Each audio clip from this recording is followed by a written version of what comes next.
सुफ्फा news प्रस्तुत करता है महाराष्ट्र विधानसभा का महासंग्राम।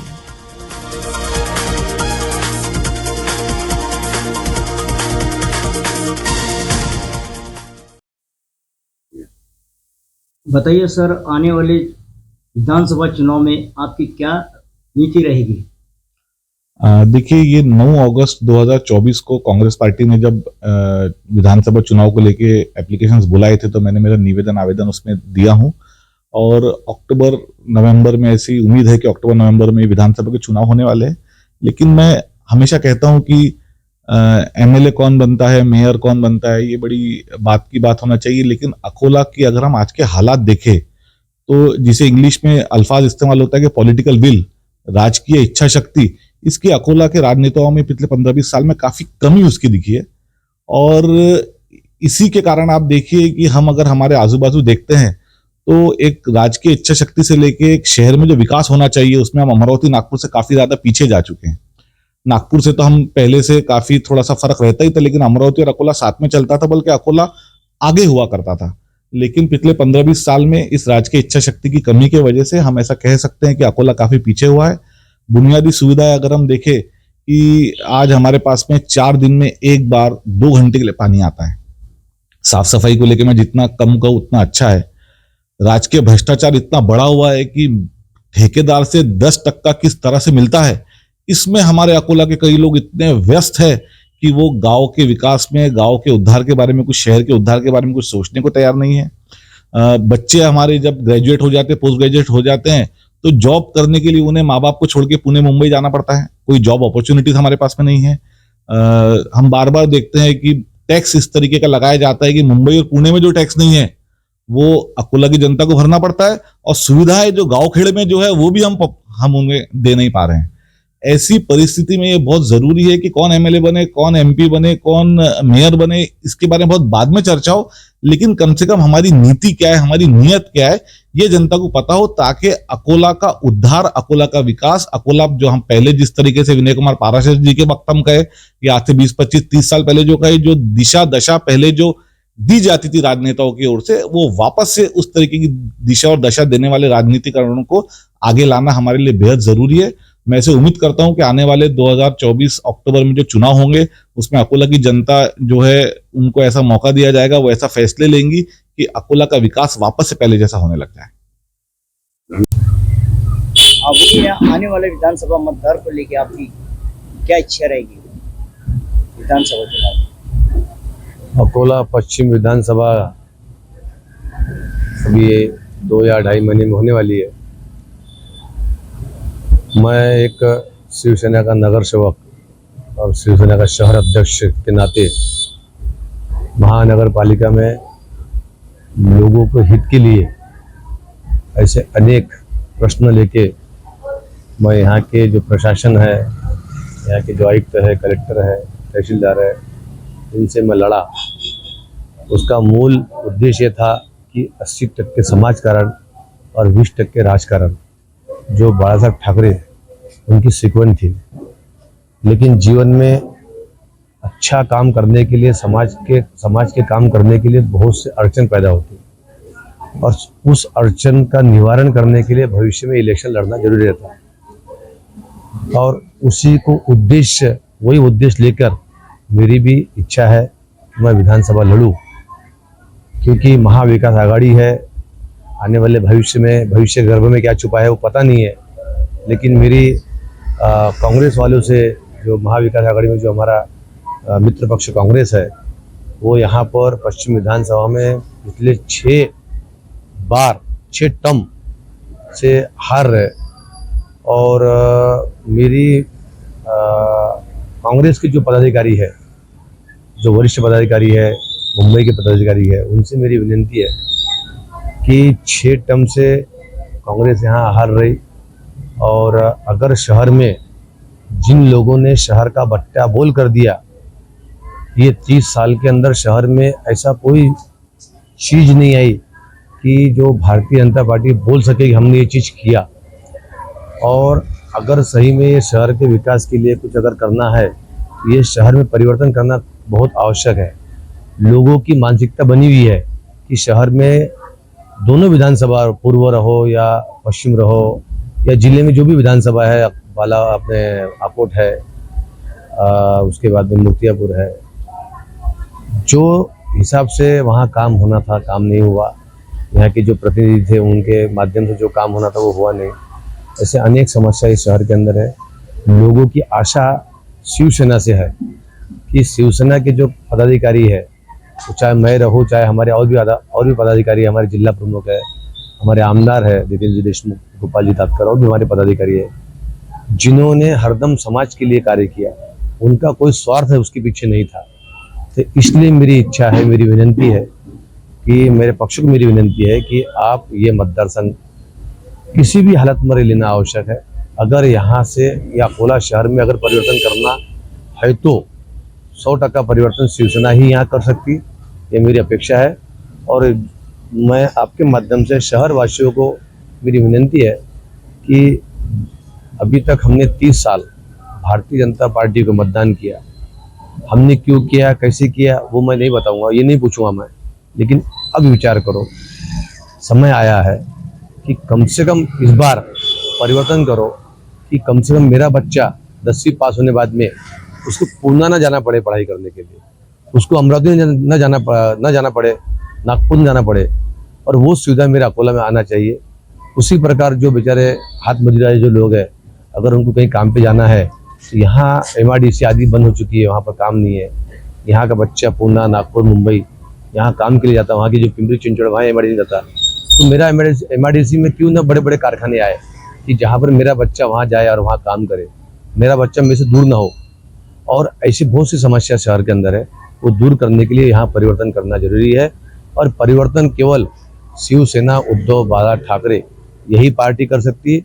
और हमारा जो चिन्ह है मशाल, जो अंधकार ये 30 साल से अकोला शहर के अंदर है, वो अंधकार को उजाला की तरफ लाने कार्य ये हमारा मशाल करने वाला है। धन्यवाद।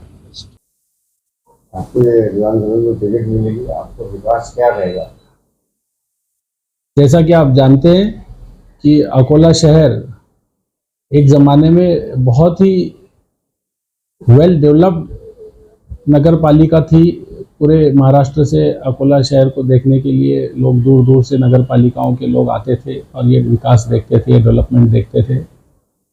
लेकिन उसके बाद हमारे पास में कोई भी ऐसा जनप्रतिनिधि नहीं आया जो अकोला शहर का विकास कर सके। आज अकोला शहर इतना पिछड़ गया है कि एक ज़माने में जो वर्किंग एयरपोर्ट था हमारे पास में फैक्ट्रीज थी, हमारे पास में मिलें थी, हमारे पास में बहुत बड़े बड़े प्रोजेक्ट थे, वो आगे बढ़ने चाहिए थे। उसके अलावा बढ़ने की बजाय वो सब बंद हो चुके हैं। आज एयरपोर्ट बंद है, आज सारी मिलें बंद है, और यहाँ पर कहीं पर भी एक विजन नहीं रखा गया अकोला शहर के विकास के लिए। आज हालत ये हो गई है कि हम हमारे बच्चों को पढ़ने के लिए पुणे भेजते हैं, मुंबई भेजते हैं, लेकिन हम अकोला को ऐसा नहीं बना पा रहे हैं कि हमारे बच्चे हमारे साथ यहाँ रह सके और अकोला एक डेवलप्ड सिटी हो सके। ये डेवलपमेंट के लिए सबसे ज़्यादा ज़रूरी है कि यहाँ पे एयरपोर्ट जल्दी से जल्दी शुरू हो। एयरपोर्ट की वजह से रोज़गार भी यहाँ बढ़ेगा, फैक्ट्रीज भी यहाँ बढ़ेगी, इन्वेस्टमेंट भी यहाँ बढ़ेगा। लेकिन कहीं ना कहीं गवर्नमेंट की जो उदारता है, जो इंटरेस्ट नहीं है न जनप्रतिनिधियों का न गवर्नमेंट का कि अकोला शहर को डेवलप किया जा सके। ये बहुत ज़रूरी होता है एक शहर को विकसित करने के लिए कि अब हमारे यहाँ पर एक एयरपोर्ट होना चाहिए, बहुत ज़रूरी है। हमारा इंडस्ट्रियल एरिया, हमारे जो बिजनेस क्लास है, हमारे जो व्यापारी तबके के लोग हैं, इनको हमने एक अच्छा प्लेटफॉर्म देना चाहिए। इसके अलावा लोगों को रास्ते अच्छे और मजबूत मिलने चाहिए। तीसरा, जो नालियां हैं, जो वेस्ट पानी हमारा घर से जाता है, तो वो सिस्टम इतना परफेक्ट होना चाहिए पूरे गांव का नेटवर्क कि आपके घर से अगर वो वेस्ट वाटर आपके घर से फ्लश किया आपने, तो वो इमीडिएटली 5 मिनट के अंदर पूरे गांव से बाहर निकलना चाहिए। वो आपकी गंदगी जब बाहर निकलेगी तभी जाकर आप बीमारियों से निजात पा सकते हैं। जैसा कि मैं डॉक्टर हूं और हम लोग ये कहते हैं कि precaution is better than cure, तो मैं यही चाहता हूँ कि आपकी हेल्थ अच्छी रहे, आप अच्छे वातावरण में, अच्छे एटमॉस्फेयर में सांस ले, गंदगी से आपके शहर में निजात पाए। ये सारी चीज़ों के लिए इंफ्रास्ट्रक्चर मजबूत करने की ज़रूरत है। तो आपको ऐसा जनप्रतिनिधि चुनना चाहिए जो हाईली क्वालिफाइड हो, जो नॉन करप्ट हो, जो लोगों को कोऑपरेट करने वाला हो और जो आपके परेशानियों को समझकर उसके लिए लड़ने वाला हो। देखिए, यहाँ लड़ने से मुराद लड़ाई झगड़ा करने वाला नहीं होता। यहाँ लड़ने से मुराद आपकी आवाज़ उठाने पर है कि जो शहर में कमजोरियाँ हैं वो कमजोरियों के ऊपर आपकी आवाज़ बने, आपकी आवाज़ आपका जनप्रतिनिधि बने। वही जनप्रतिनिधि आपके लिए अच्छा है जो आपकी आवाज़ को बुला।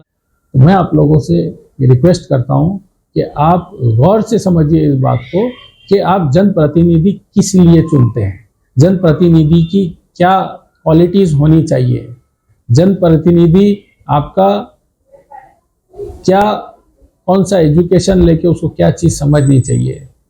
तो अगर उसके पास में वो सारी क्वालिटीज़ रहेगी, उसके पास में वो विजन रहेगा, उसके पास में आपका शहर अच्छा करने का, स्वच्छ बनाने का, सुंदर बनाने का, हेल्दी बनाने का अगर वो विजन रहेगा तो वो डेफिनेटली आपको उस पर गर्व रहेगा और वही आपका अपना रहेगा। आपला मानुस बोले तो कौन?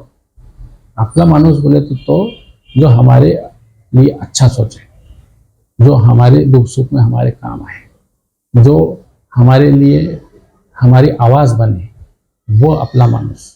Thank you. क्या आने वाले पीरियड के अंदर अभी जो विधानसभा इलेक्शन आ रहा है, तो क्या आप इसमें अपनी उम्मीदवारी के बारे में आपकी क्या राय है? मैं अकोला महानगर पालिका के प्रभाग नंबर 9 से ऑल इंडिया मजलिस इत्तेहादुल मुस्लिमीन की टिकट पर चुन के आया हुआ नगर सेवक हूँ। इसके पहले भी अल्हम्दुलिल्लाह मैं एक पार्टी से चुन के आया था, ये मेरा दूसरा टर्न है। मैंने हाई कमान से हमारे जो प्रदेश अध्यक्ष इम्तियाज जलील साहब, उनके पास में अपनी उम्मीदवारी दाखिल की है। असद साहब को भी मैंने पिछले कुछ दिन पहले आना हुआ था जब उनका औरंगाबाद में, उनको भी अपनी उम्मीदवारी के लिए मैंने कहा था कि मुझे अकोला पश्चिम विधानसभा से अगर उम्मीदवारी दी गई तो मैं पूरी ताकत से यहाँ मजलिस इत्तेहादुल मुस्लिमीन यानी AIMIM के टिकट पर विधानसभा का इलेक्शन लड़ने के लिए तैयार हूँ। और मुझे अकोला की जनता पर भी भरोसा है, क्योंकि अकोला की जनता को 30 साल से लगभग भटकाया जा रहा है। 30 साल से एक प्रॉपर पार्टी का, बीजेपी का यहाँ आमदार होने के बाद, 20 साल से यहाँ खासदार होने के बाद, अकोला के जो मुद्दे हैं कि अकोला के स्टूडेंट को हायर एजुकेशन के लिए अपना शहर छोड़कर बाहर के शहरों में जाना पड़ता है, उसको कितनी परेशानी होती है, उसको खाने पीने की दिक्कतें होती है, उसको हॉस्टल का मामला है, उसकी पढ़ाई का मामला है, इसके कोचिंग का मामला है।